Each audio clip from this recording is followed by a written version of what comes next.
les représentants de DCF qui vont également animer cette séance, c'est Martin Donato, associé du cabinet SNVF, et Gilles Vinal, associé du cabinet GTA. Le thème est rehaussé de la présence de deux personnes externes à DCF, et on vous remercie d'être présents, Monsieur le Président Guillaume Mallet et mon vieil ami, Maître Michel Chavot.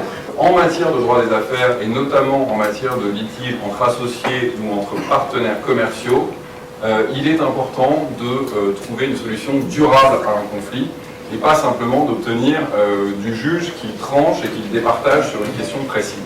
Une solution négociée est souvent celle qui fonctionnera beaucoup mieux qu'une solution imposée, et c'est même dans de nombreux cas la seule solution possible. Les juges eux-mêmes poussent à la médiation. En deux mots, le médiateur, ce n'est pas un juge, il ne prend pas parti, il est là pour faciliter, renouer ou faire avancer le dialogue entre les parties. La solution, elle est négociée entre les parties, c'est-à-dire qu'on ne peut rien vous imposer, on ne peut pas vous imposer de continuer une médiation, et évidemment encore moins d'aboutir. La seule chose qui s'impose, je l'ai dit tout à l'heure, c'est de le tenter. La confidentialité, bien sûr, de la médiation, elle est prévue par le Code de procédure civile, à l'article 1531. Elle est aussi prévue par tous les règlements des institutions de médiation. Une des principales, en tout cas à Paris, c'est le Centre de médiation et d'arbitrage de Paris, le CMAP. Vous avez, puisque la médiation se conclut par une transaction, une véritable exception de transaction qui fait que l'autre partie ne peut pas attaquer à nouveau et vous assigner sans... Enfin, c'est une vraie fin de non-recevoir qui exclut cette possibilité, qu'il y ait ou non homologation. L'arbitrage, c'est de nature différente, puisque, vous l'aurez compris, là on ne parle plus de justice négociée, parce que les arbitres tiennent leur pouvoir, non pas de l'imperium de l'État, mais des parties, ils vont être extrêmement vigilants sur le respect du contradictoire, et ils vont avoir une conduite qu'on peut qualifier de moins autoritaire que le juge judiciaire. Alors, la caractéristique de l'arbitrage, c'est peut-être une écoute, en tout cas en apparence plus importante, qui est d'ailleurs peut-être liée au fait que les arbitres sont rémunérés, mais ça se traduit par des sentences qui sont en général plus longues et plus pédagogiques que les décisions judiciaires. L'intérêt de l'arbitrage, c'est vraiment d'éviter l'appel. En ce qui concerne la médiation, nous, commissaires aux comptes, sommes extrêmement embêtés. Si c'est une médiation entre la société et les banques, par exemple, ça n'interrompt pas notre procédure d'alerte. Et puis, si ça n'interrompt pas notre procédure d'alerte, nous allons ensuite aller voir le tribunal pour dire, Monsieur le Président, nous sommes en deuxième phase de la procédure d'alerte, et donc le Président va se saisir du dossier, va convoquer les parties. Donc ça ne résout pas notre problème. Je suis navré. Donc la médiation n'a d'intérêt pour nous, commissaires aux comptes, que si ça va très vite. La vraie différence, Robert, c'est que dans un cas, il s'agit de régler un conflit, c'est-à-dire vraiment une opposition d'intérêts, un conflit d'actionnaires, un conflit de concurrence, un conflit... Alors que le point que tu stigmatises est celui du problème du conflit avec la banque, c'est-à-dire en réalité du règlement de la dette. Les difficultés, il faut que ça reste dans ce monde des affaires. Parce que quand les difficultés deviennent publiques, il y a un effet accélérateur de la difficulté.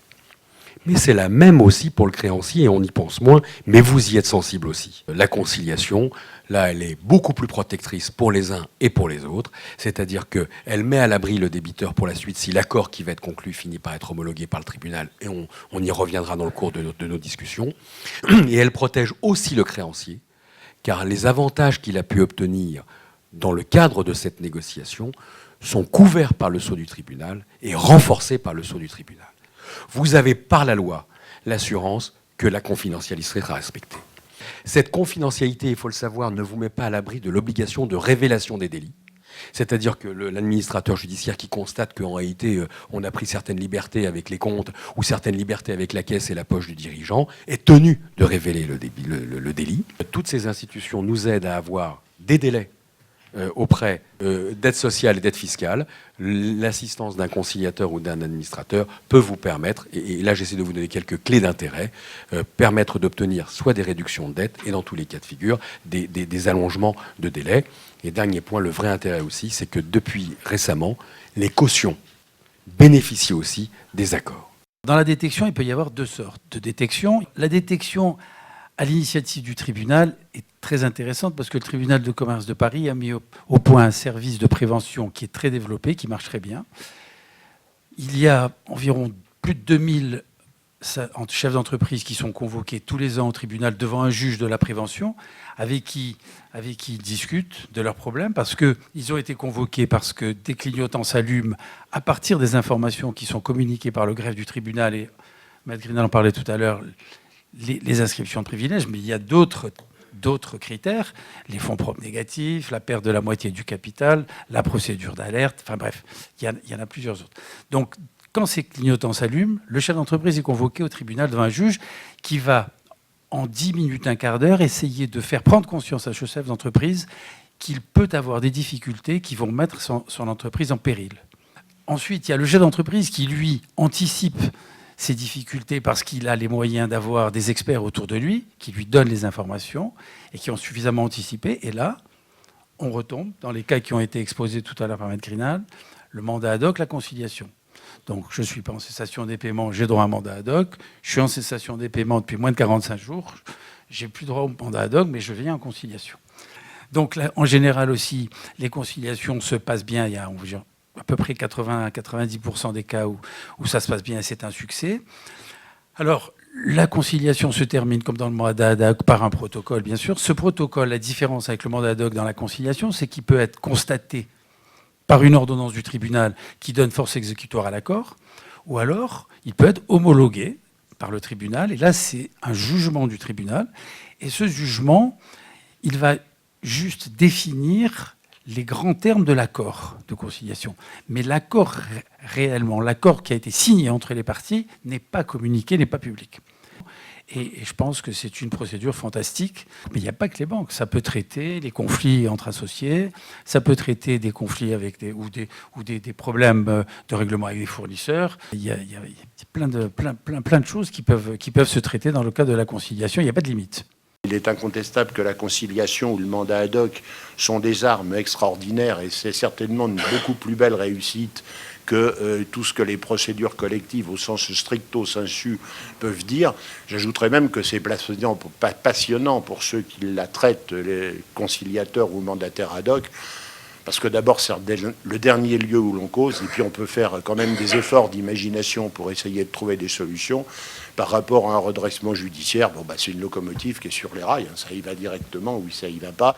Donc c'est très très intéressant de ce point de vue-là. C'est vrai que la réussite, je ne sais pas, le président El Malek nous a dit 90%, j'aurais dit 80-90%, surtout à terme, ce qui est quand même un mode incontestable de réussite et de sauvetage des entreprises en difficulté.